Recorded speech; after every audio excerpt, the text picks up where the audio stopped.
بسم اللہ الرحمن الرحیم۔ السلام علیکم۔ عز الدولہ کے انصاف کا ایک حیرت انگیز واقعہ بیان کیا جاتا ہے۔ عز الدولہ کو اس کے ایک مخبر خفیہ پولیس کے اہلکار کے ذریعے خبر ملی کہ قاضی القضات کے پاس ایک شخص 20,000 دینار امانتاً رکھ گیا تھا۔ وہ شخص حج کے بعد روم کی ایک مذہبی لڑائی میں جہاد کا ثواب حاصل کرنے کے لیے شامل ہوا اور زخمی ہو کر قید ہو گیا، جہاں سے 4 سال کے بعد رہائی ملی، اور 10 برس کے بعد جب واپس اپنے شہر میں آیا اور قاضی سے روپے طلب کیے تو اس نے جان پہچان تک سے انکار کر دیا، بلکہ یہاں تک کہ کہا کہ اگر زیادہ دق کرو گے تو دیوانہ قرار دے کر بیمارستان یعنی ہسپتال میں بھجوا دوں گا، جہاں ساری عمر سڑتا رہے گا۔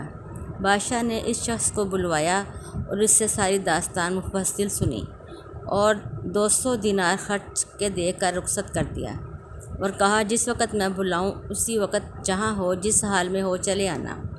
اس کے جانے کے بعد بادشاہ نے قاضی کے امتحان کے لیے ایک دن اس کو خلوت میں بلوایا اور شہزادوں اور شہزادیوں کے متعلق گفتگو کر کے کہا، اور زندگی کا کوئی اعتبار نہیں، شہزادوں کی طرف سے خطرہ ہے کہ وہ اپنی بہنوں کو واجبی حصہ نہ دیں گے، اس لیے میں چاہتا ہوں کہ آپ جیسے معتدین اور متقی دیندار کے پاس جواہرات اور کچھ نقدی روپیہ جمع رکھ دوں، تاکہ جب وہ زمانہ آئے جس کا مجھے خطرہ ہے تو لڑکیوں پر مصیبت نہ پڑے، اور آپ اس کام کے لیے وسیع تہ خانہ بنوائیں اور میرے اور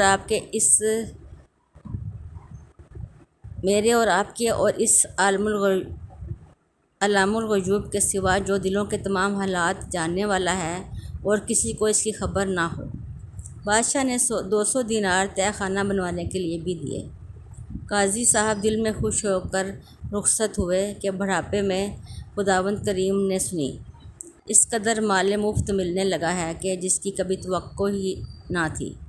20,000 دینار بھی خدا نے گھر بیٹھے دلوائے۔ اب وہ لاکھ روئے پیٹے ایک حبہ بھی نہیں پا سکتا، اور بادشاہ کے مرنے کے بعد یہ جواہرات اور خزانہ بھی سب میرا ہی ہے، نہ کوئی دستاویز ہے اور نہ کوئی گواہ۔ تہ خانہ تیار کرا کے قاضی نے اطلاع دی۔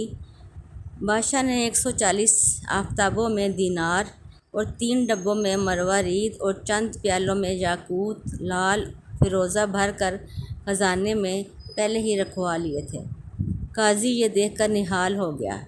بادشاہ نے کہا آج ہی یہ امانت پہنچ جائے گی، اور یہ کہہ کر اس کو رخصت کر دیا۔